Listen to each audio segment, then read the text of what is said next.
Critics of the African Union say it operates ineffectively and protects the interest of African leaders rather than its people. In part 2 of my conversation with Bernard Membe, Tanzania's Minister of Foreign Affairs, he defends the organization against those charges. You know, the commission now is not that much of a club. This commission is something that has gone beyond protectionism of continental leaders. We now have the AU that can even attempt to remove a leader out of the power. We now have the AU that can spell out economic policies, even if it is rejected by others.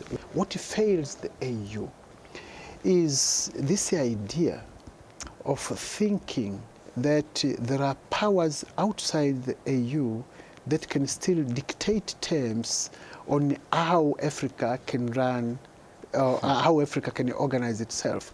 Until we cut that type of dependency, if I can call that term, I can use that term, that type of dependence, and let the African leaders determine their own future without intervention from outside, we can make a stronger AU. Mr. Minister, people would also want to see the African leaders acting in a manner to show that they're responsible.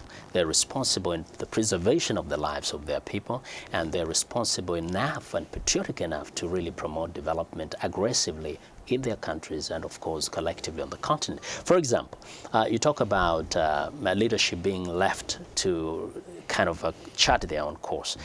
What is the position of the African Union on a leader that many Africans will tell you they're in agreement that he has committed serious crimes against his own people? Omar al-Bashir of Sudan. What happened was in 2008, the AU was solid and said, fine, if there are crimes that have been found against General Bashir, let us appeal to the United Nations to stay the execution, to stay the process for two reasons. One, there was going to be elections in Sudan in 2009.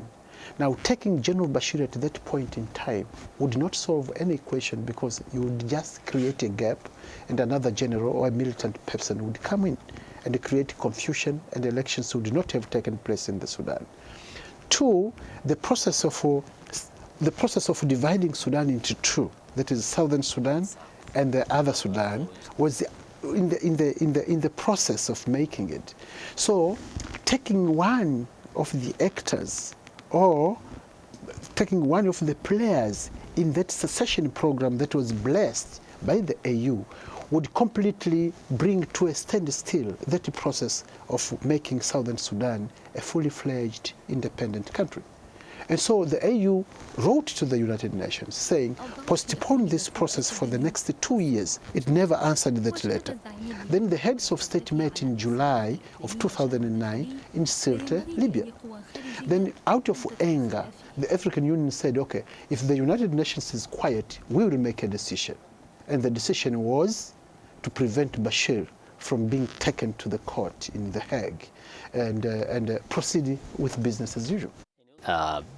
When such a decision was taken, to what extent is there consideration for those who have been affected by his type of leadership, the crimes he has committed, and how does that help the Africans change their perception of the African Union as a club of African leaders where they are busy protecting each other's interests?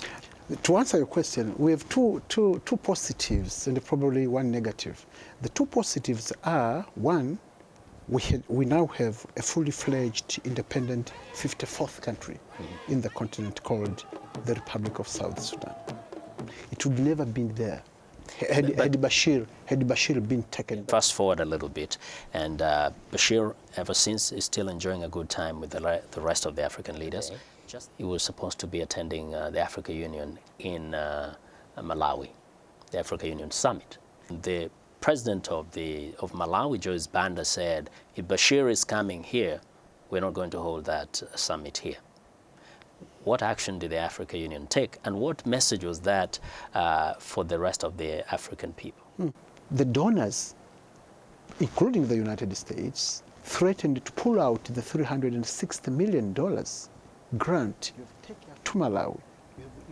So this new government was brought to its knees when it came to this issue for Bashir. Then the only exit, and a dignified exit, to allow Malawi to get the $360 million grant from the donors was to say, we don't like Bashir to come in. Then they were told they would receive the money. And at that point, now when pressure was brought to bear on them, on why they took this decision, the new government of Malawi then decided to say, we are not hosting this meeting, let it go back to Addis Ababa. But to come to your point, General Bashir, as any other member of the AU, was to go to Malawi to attend the AU. And he will be there in Addis Ababa because this was a decision made in 2009 and it has never been changed ever since. It stays to be seen. It stays to be seen if when we meet in Addis Ababa, there will be a change in the attitude of the leaders. But I will tell you one thing. It is likely, and I'm saying, it is likely going to be decided in Addis Ababa that General Bashir will still continue to enjoy access to the AU. Why? Because there is a feeling in the continent that when it comes to crime creation and punishment, impunity is not tolerated. But when it comes to other leaders outside the continent, there is impunity that is exercised by the same ICC that stands to say they're against crimes. Yes, but just in conclusion, I mean, for the African citizens, they really don't care what anybody else is getting away with outside of the continent. But they want to see that the African leadership is having some empathy for their suffering by taking action against those who commit crimes against them. Perfect. But if you go to Africa today, they will share with you, but they are not sharing the view that somebody outside the continent should be a policeman to come and grab their leaders to punish them for the crimes they are committed. They are saying, we can do it, we can take care of ourselves. And of course they are doing it. For example? Libya did not go to the ICC. Madagascar, Rajolina is not going to the ICC.